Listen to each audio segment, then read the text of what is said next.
নাবালিগ অবস্থায় যার বাচ্চা মারা যায়, ওই বাচ্চাগুলিকে আল্লাহ পাক রব্বুল আলামিন কিয়ামতের ময়দানে বাপ মার জন্য বহুত বড় সুপারিশকারী বানায়। বাচ্চাগুলি আল্লাহর কাছে ডাক দেয়া কয়, মালিক, ও মালিক, তুমি আমারে দুনিয়াতে পাঠাইছো, পাঠানোর সময় আমার মা কত কষ্ট করছেন, জান বের হয়ে যায় অবস্থা। এরপরে আমি দুনিয়াতে আসলাম, এত কষ্ট আমি মাকে দিলাম, কিন্তু মার কোনো খেদমত আমি করতে পারলাম না, আমার মা ঋণ আমি শোধ করতে পারলাম না।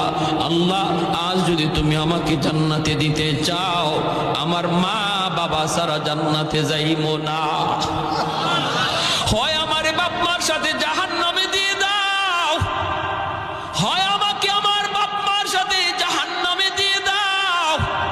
রব্বুল আলামিন তখন বলে, বান্দারে, আমি আল্লাহর আদত হচ্ছে জাহান্নামীকে জান্নাতে দেওয়া, কিন্তু কোন জান্নাতীরে জাহান্নামে দেওয়া এটা আমার আদত না। বান্দা, তুমি তো জান্নাতি, তোমাকে আমি